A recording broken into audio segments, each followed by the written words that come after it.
देखिए हर खबर यहीं पर। सब्सक्राइब कीजिए TV9 भारतवर्ष।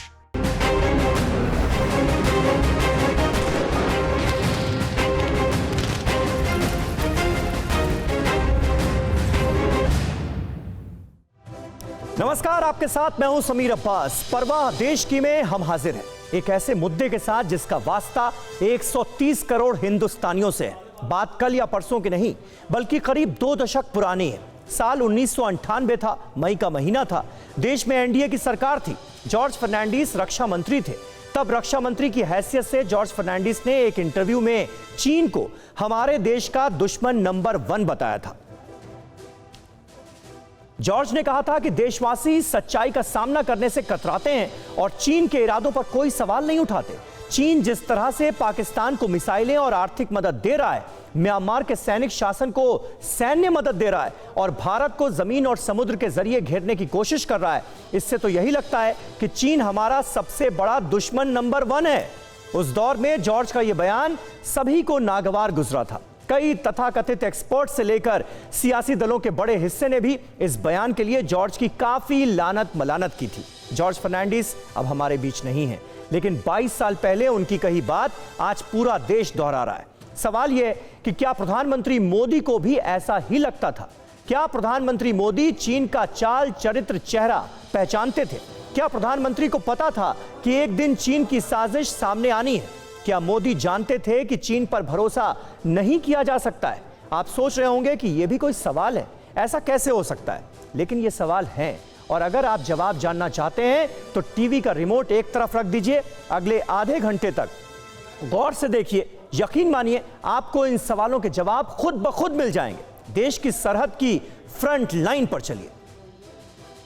लद्दाख के आसमान में हिंद के परवाजों का अंदाज चीन के खिलाफ आक्रोश का आयाम बता रहा है। फाइटर प्लेन और हेलीकॉप्टर की गूंज से लद्दाख की बुलंद चोटियां थर्रा रही हैं।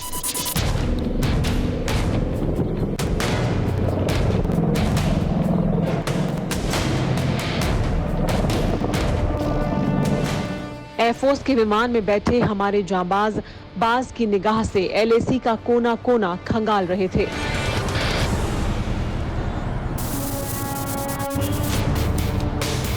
ये महज तस्वीरें नहीं हैं, ये वो भरोसा है जिसके दम पर 130 करोड़ हिंदुस्तानियों को सुकून का एहसास होता है।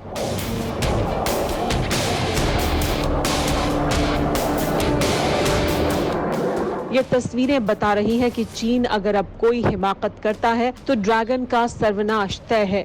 चीन की चंडाल चौकड़ी को सबक सिखाने की तैयारी कैसे हो चुकी है, इसका अंदाजा इसी से लगाया जा सकता है कि सरहद से लेकर देश के भीतर तक ड्रैगन के जबड़े पर प्रहार का मुकम्मल प्लान तैयार हो चुका है।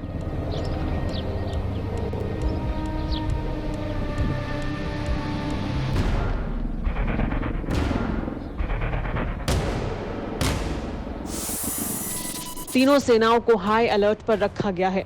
एयरफोर्स ने सुखोई 30 MKI, मिराज 2000 और जैगुआर फाइटर एयरक्राफ्ट को फॉरवर्ड बेस पर भेजा है ताकि वो शॉर्ट नोटिस पर भी उड़ान भर सके। आर्मी की मदद के लिए अमेरिकन अपाचे अटैक हेलीकॉप्टर भी उन इलाकों में तैनात किए गए हैं जहां अभी भारतीय सेना के जवान मौजूद हैं। चिनूक हेलीकॉप्टर की तैनाती लेह एयरबेस के आसपास की गई है ताकि जरूरत पड़ने पर सैनिकों की तुरंत आवाजाही हो सके। Mi-17 V5 medium lift helicopter भी जरूरी सामान पहुंचाने के लिए मौजूद हैं। लाइन ऑफ एक्चुअल कंट्रोल पर फौज की तैनाती कर दी गई है। हमारी सेना देश की रक्षा के लिए कोई कसर नहीं छोड़ रही है। डिप्लॉयमेंट हो, एक्शन हो, काउंटर एक्शन हो, जल थल नभ में हमारी सेनाओं को देश की रक्षा के लिए जो करना है वो कर रही है। खासतौर से गलवान घाटी में फौज अलर्ट पर है। इसके साथ ही देश के कई एयरबेस अलर्ट मोड में हैं ताकि जरूरत पड़ने पर शॉर्ट नोटिस पर फाइटर प्लेन्स को सरहद पर पहुंचाया जा सके। एयरफोर्स चीफ RKS भदौरिया भी लेह पहुंचे।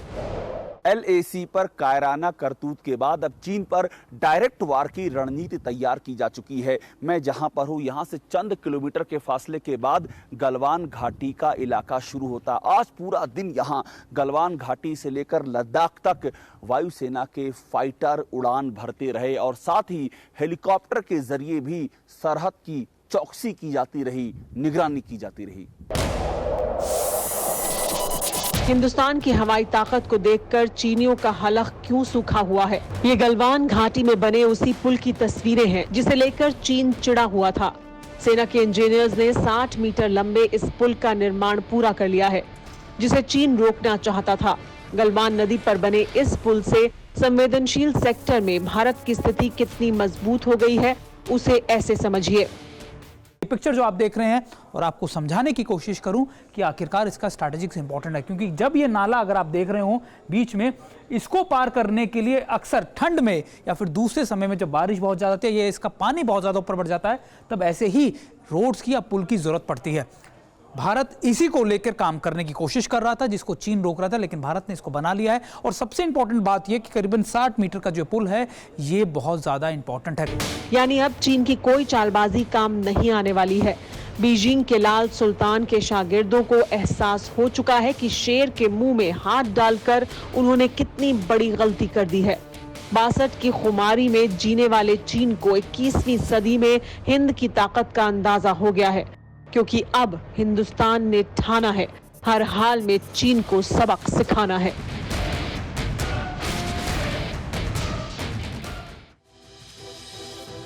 और कहा जाता है कि जंग हथियारों से नहीं हौसले से जीती जाती है, लेकिन यह आधा सच है। हौसले के साथ ही सैनिकों के हाथों में अत्याधुनिक हथियारों का होना भी जरूरी है, क्योंकि किसी भी देश की सुरक्षा उसकी सेना की मजबूती पर ही तो टिकी होती है। किसी भी मुल्क का वजूद उसकी सरहद पर तैनात जवानों के शौर्य और हौसले के साथ ही उनके हाथों में मौजूद हथियारों पर टिका होता है। प्रधानमंत्री मोदी इस बात को बखूबी जानते हैं। पिछले साल की बात है, लोकसभा चुनाव के दौरान गाजियाबाद में यूपी के सीएम योगी आदित्यनाथ ने चुनावी रैली की थी। इस रैली में योगी ने देश की सेना को मोदी जी की सेना कहा था। इस बात को लेकर खूब विवाद हुआ। सियासी विरोधियों के साथ ही कुछ पूर्व जनरलों को यह बयान बेहद नागवार गुजरा। विरोधियों का तर्क था कि सेना देश की होती है, किसी नेता की नहीं होती, जो सही भी है। लेकिन इतना जरूर है कि प्रधानमंत्री मोदी के लिए देश की सरहद पर तैनात हर जवान को महफूज रखना पहली प्राथमिकता रही है। पिछले 6 साल यानी मोदी सरकार के दौरान देश की फौज जल थल नभ में कैसे ताकतवर बनती रही, इस रिपोर्ट में देखिए। अब टाला नहीं जाएगा, अब टकराया जाएगा, निपटा जाएगा। हम जानते हैं कि हमारा पड़ोसी देश हमसे 3 युद्ध हार चुका है। हमारी सेनाओं को उसे धूल चटाने में हफ्ते 10 दिन से ज्यादा का समय नहीं लगता। करीब 6 महीने पहले दिल्ली में एनसीसी के कैडेट्स को संबोधित करते हुए प्रधानमंत्री मोदी ने ये बात कही थी। चेतावनी भले ही पाकिस्तान के लिए थी, लेकिन इशारा चीन समेत हिंदुस्तान के हर दुश्मन के लिए था।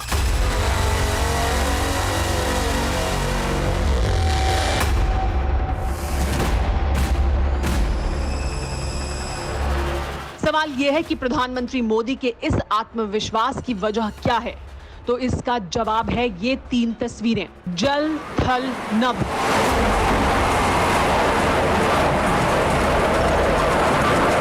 देश की यही ताकत है जिसके जोर से आज देश के दुश्मन का कलेजा कांपता है। आर्मी के पास आज टैंकों का सबसे बड़ा बेड़ा है, तो हमारी नेवी भी दुनिया की घातक सबमरीन से लैस हो चुकी है। वहीं एयरफोर्स के पास एक से बढ़कर एक फाइटर प्लेन और हेलीकॉप्टर्स का जखीरा है। यही वजह है कि आज चीन की सांसें अटकी हुई हैं। लेकिन क्या एक दशक पहले ऐसा ही था? शायद नहीं। इसीलिए जानना जरूरी है कि 2014 के बाद देश की सैन्य ताकत कैसे बढ़ती गई। पिछले 6 साल में देश की फौज को क्या हथियार मिले? मोदी शासन के दौरान एयरफोर्स की ताकत कितनी बढ़ी? मोदी सरकार के फैसलों से नौसेना कितनी मजबूत हुई?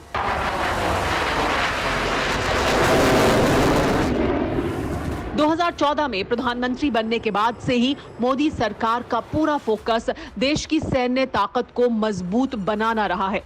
इसका अंदाजा 6 साल के दौरान डिफेंस बजट से लगाया जा सकता है। 2014 में देश का डिफेंस बजट 2,24,000 करोड़ रुपए था। 2015 में 11% बढ़कर ये 2,46,000 करोड़ से ज्यादा हो गया। इसी तरह 2016 और 2017 में भी डिफेंस बजट में खासी बढ़ोतरी हुई। सवाल यह है कि सरकार ने इस पैसे का क्या किया? जवाब ये तस्वीरें हैं। पिछले 6 साल के दौरान देश की तीनों फौज ने खुद को बेहद मजबूत किया है। सबसे पहले बात एयरफोर्स के ब्रह्मास्त्र राफेल की।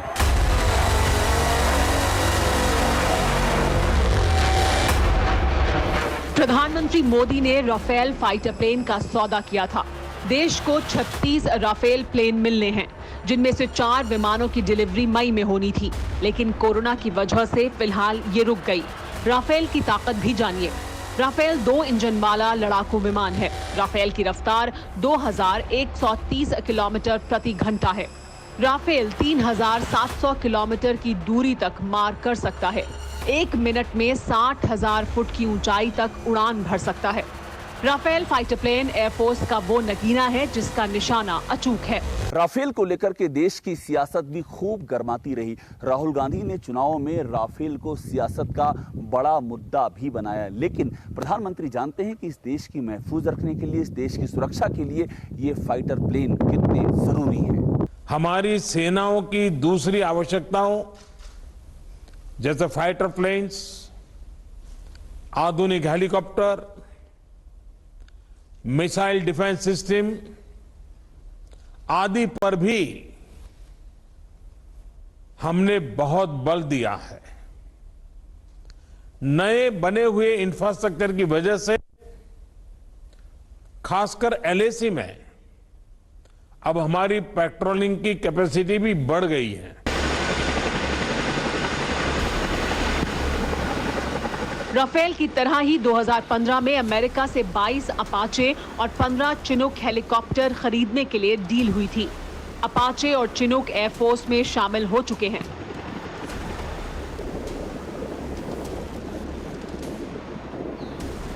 अपाचे दुनिया के सबसे अच्छे लड़ाकू हेलीकॉप्टर माने जाते हैं। कम ऊंचाई पर उड़ने की क्षमता की वजह से ये पहाड़ी क्षेत्रों में छिपकर वार करने में सक्षम हैं। इसी तरह चिनूक हेलीकॉप्टर बेहद दुर्गम और ज्यादा ऊंचाई वाली सरहद पर दुश्मन के लिए मौत का सिग्नल है। मौजूदा वक्त में लद्दाख में चिनूक की तैनाती की गई। मौजूदा वक्त में देश की एयरफोर्स के बेड़े में Sukhoi 30 MKI, Mirage 2000, MiG-29 Jaguar, MiG-21 Bison और MiG-27 जैसे दुनिया के बेहतरीन फाइटर प्लेन हैं। दुनिया जानती है कि मौजूदा वक्त में जमीनी जंग की अहमियत कम हो चुकी है। 21वीं सदी का दौर हवाई हमलों का है। इसीलिए मोदी सरकार का पूरा जोर देश की हवाई ताकत को मजबूती देने पर रहा है। लेकिन चीन जैसे चालबाज दुश्मन से सिर्फ हवाई तरीके से ही नहीं निपटा जा सकता है। इसीलिए जमीन पर भी तैयारी मुकम्मल की गई।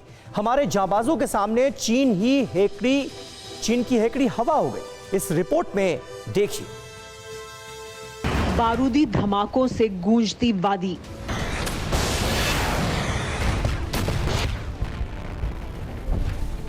वज्र की तरह बरसते शोले और जर्रा जर्रा धुआं धुआं। देख लीजिए, क्योंकि ये महज तस्वीरें नहीं हैं, ये शौर्य है हिंद के जाबाजों का, जिसके आगे दुश्मनों का हर नापाक मंसूबा यूं ही तबाह होता है। LOC पर पाकिस्तान की चिथड़े उड़ाती हमारे जाबाजों की गर्जना की ऐसी तस्वीरें आपने अक्सर देखी हैं। अब बारी LAC की है। चीन की तबाही का अध्याय भी इसी अंदाज में लिखा जाएगा कि हमारी सेनाएं सीमाओं की रक्षा करने में पूरी तरह सक्षम है। हमने उन्हें यथोचित कार्रवाई के लिए पूरी छूट दी हुई है। दुनिया के बेहतरीन टैंक और तोपों से लैस हमारी फौज आज आसमान ही नहीं, जमीन पर भी दुश्मन को धूल चटाने के लिए तैयार है। यूं तो दुनिया हमारी फौज के सामने सदियों से सजदा करती रही है। चीन को भी इस ताकत का बखूबी एहसास है। लेकिन अब ये ताकत कई गुना बढ़ चुकी है। पिछले कई सालों में सेना में एयर डिफेंस सिस्टम से लेकर टैंक तक हथियारों की कमी को लेकर सवाल खड़े किए गए। यहां तक कि संसदीय कमेटियों ने और सीएजी की रिपोर्ट ने भी इस पर कई बार बहुत गहन चिंतन किया और सवाल खड़े किए। लेकिन 2016 में जब उरी अटैक हुआ तो उसके बाद सरकार ने मान लिया और करीबन 4 साल के अंदर सेना के अंदर काया पलट कर दिया गया। ये तस्वीरें पिछले साल जनवरी की हैं, जब प्रधानमंत्री मोदी सूरत के हजीरा में हॉवित्जर तोप बनाने वाली यूनिट का उद्घाटन करने पहुंचे थे। इस दौरान प्रधानमंत्री ने तोप में बैठकर सेना के इस ताकतवर सारथी का जायजा लिया था।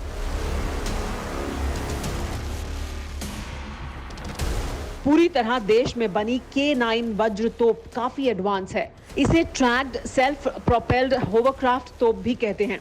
इसमें कई ऐसी खासियत हैं जिनके चलते ये बोफोर्स तोप को भी पीछे छोड़ती है। बोफोर्स तोप जहां एक्शन में आने से पहले पीछे जाती है, वहीं K9 वज्र तोप ऑटोमेटिक है। मौजूदा वक्त में हमारी आर्मी में 4292 टैंक हैं, जबकि चीन के पास सिर्फ 3500 टैंक हैं। इतना ही नहीं, देश के दुश्मनों को तबाह करने वाले ऐसे 20 आर्मर्ड व्हीकल्स के बारे में भी जानिए, जिनके साथ जब हमारे जांबाज रण क्षेत्र में उतरते हैं तो दुश्मनों का दिल दहल जाता है। BMP-2 सारथ, भारतीय सेना में करीब 900 BMP-2 तैनात हैं। BTR-50 ये एक ऐसा बख्तरबंद वाहन है जिसे पैदल सैनिकों को युद्ध क्षेत्र तक पहुंचाने के लिए इस्तेमाल किया जाता है। T-90S भीष्म और T-90M ये दोनों टैंक 700 किलोमीटर तक मार कर सकते हैं। T-72 अजय नामिका ये नाग मिसाइल कैरियर है, अपने साथ 12 मिसाइलों को लेकर जा सकता है। हाइड्रेमा लैंडमाइंस को हटाने के लिए इस व्हीकल का इस्तेमाल होता है। आदित्य MVP कैस्पर लैंडमाइन वाले इलाके में सेना को पहुंचाने के लिए इसका इस्तेमाल होता है। CMT यानी कैरियर मोर्टार ट्रैक्ड पानी और जमीन पर चलने में सक्षम है। 108 मोर्टार के राउंड कैरी कर सकता है।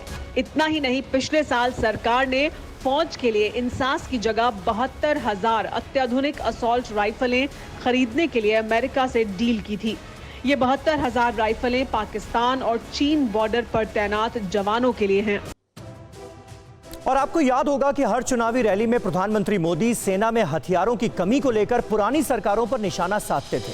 यही वजह है कि प्रधानमंत्री मोदी ने सत्ता में आते ही सेना को मजबूत करने की प्रतिज्ञा को पूरा करना शुरू किया। मोदी सरकार के दूसरे कार्यकाल के शुरुआती 50 दिनों के अंदर भारतीय सेना ने 8,500 करोड़ रुपए के कई हथियार खरीदे।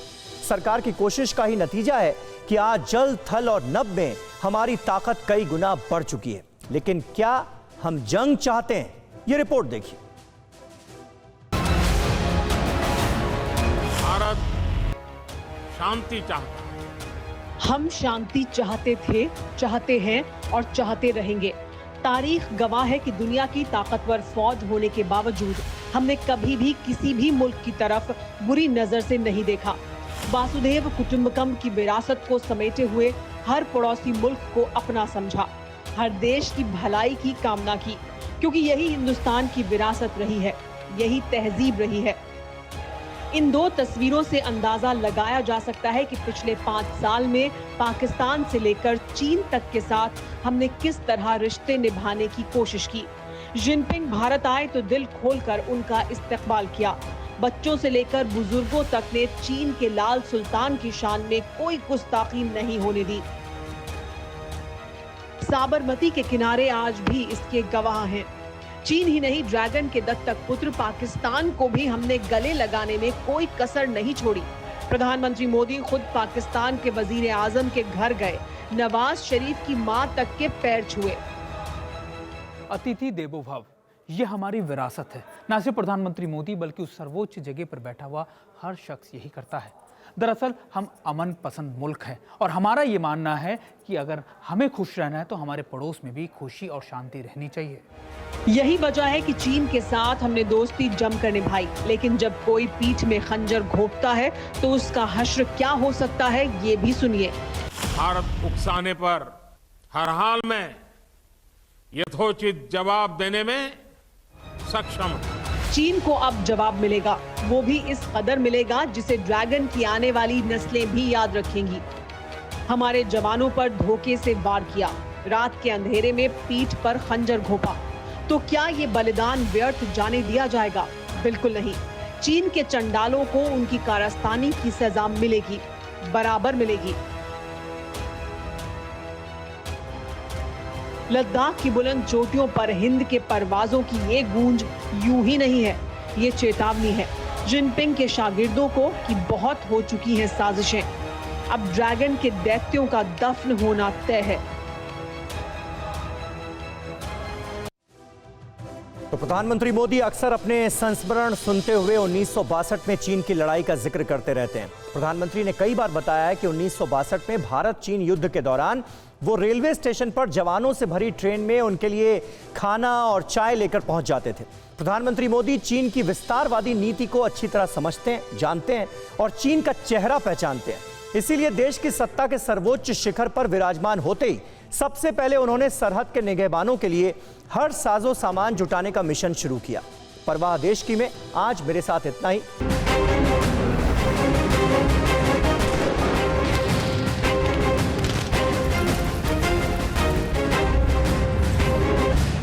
न्यूज़ टॉप 9 रोज सुबह 7 बजे और शाम 7 बजे सिर्फ TV9 भारतवर्ष पर।